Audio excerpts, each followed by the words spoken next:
Let's talk about your body of work, endogenous growth, as I understand it. That's about what I understand about it. But as I understand what it is basically we can make decisions that can drive growth, and particularly productivity growth, through investment. Yeah. And the broader generalization is we can make decisions in almost any domain, that we can't fall back into this sense of apathy about any issue we face, that if you get, each of us as individuals has a limited amount we can achieve, but if we work together through institutions like our governments and our markets, it's amazing what humans can do. So we can have faster productivity growth, we can have a better environment, we can have it all. Well, so let's talk about what humans did with the 2008 crisis, because you are famous for, among other things, saying a crisis is a terrible thing to waste. Back in 2004, actually, as I understand it, at a gathering out in California. Did we waste the 2008 financial crisis? I think the net effect of the crisis was negative. I think it's hurt our political institutions in the sense that it's harder for us to make decisions right now. We obsess so much about getting things right that we lose track of the fact that any choice in the range we're considering would be better than continued paralysis. So that crisis, I think, has actually left us with a legacy that's a problem. But again, we can change that if we set our minds to it. But one of the things we did, and for good and sufficient reason, I'm sure, is really flood the world with money from central banks. Sure. But what we see is happening with that money is it's going to the top. It's going to people who own capital already, and that is helping drive sort of the populism problem. Is there any way to change the way we're investing that money to make it more productive for the future? Yeah. Well, let's look forward.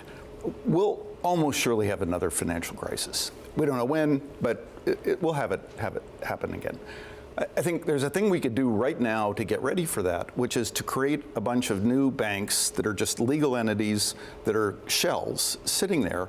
And if we get another crisis where we need to inject a large quantity of government taxpayer funds into banks, you put them into these new banks, the clean banks, let them operate, and then you avoid the populist backlash about why did you give billions of the dollars to the guys who, at least to us out in, on Main Street, seem like the people who caused the problem. And they aren't like publicly traded, they're just shell banks set up.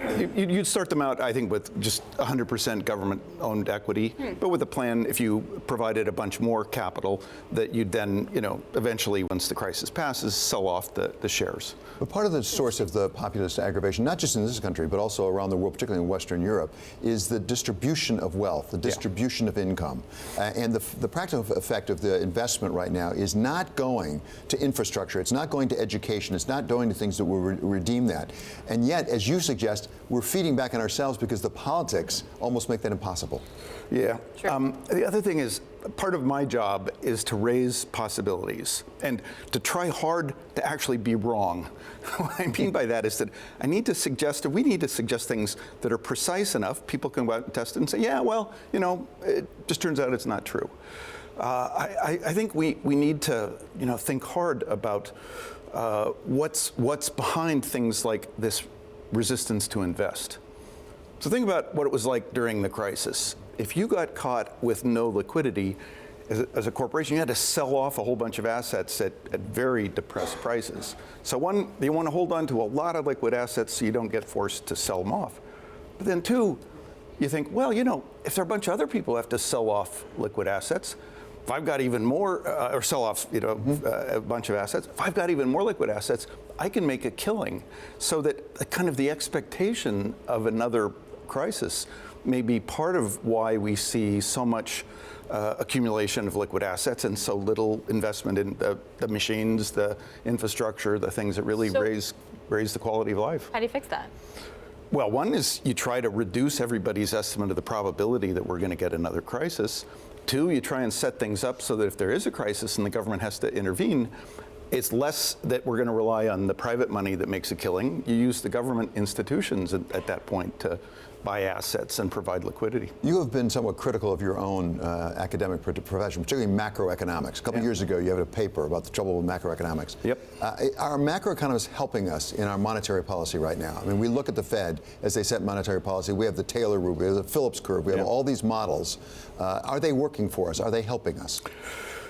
I think we've got room to do better in my profession. And I think we're at a very critical time because there's some skepticism about experts. Like when I went to the bank, it was just after the Brexit vote, which for a lot of people was a vote saying, if the economists are for it, we're against it.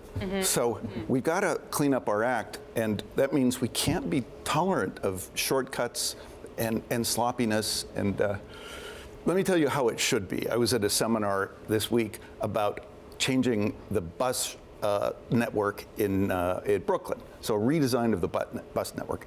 This was somebody who had a theory about buses. He had data about the different bus lines. It was all completely credible. And he never said things like, well, all theories are false, or the theory is as if such and such is true, even though we know it's not true. It was just like true. And we need macro, which is just true, not like as if true. So. Quickly, Bullard came out yesterday and said a modernized Taylor rule, 3 different criteria to fix the problem. Is that the kind of solution we need to see in macroeconomic models? Well, I would draw a distinction between what do you do if you're a central banker, and then what kinds of insights inform what you do. The Taylor rule is an interesting bit of informative theory about what you can do as a central banker. But the reality is we've never come up with a rule that could cover the unexpected circumstances of the crisis. You've got to get to a breakfast. I do. I do. Paul Romer, NYU professor, Nobel Laureate. Congratulations, by the way. It was a real pleasure to speak with you.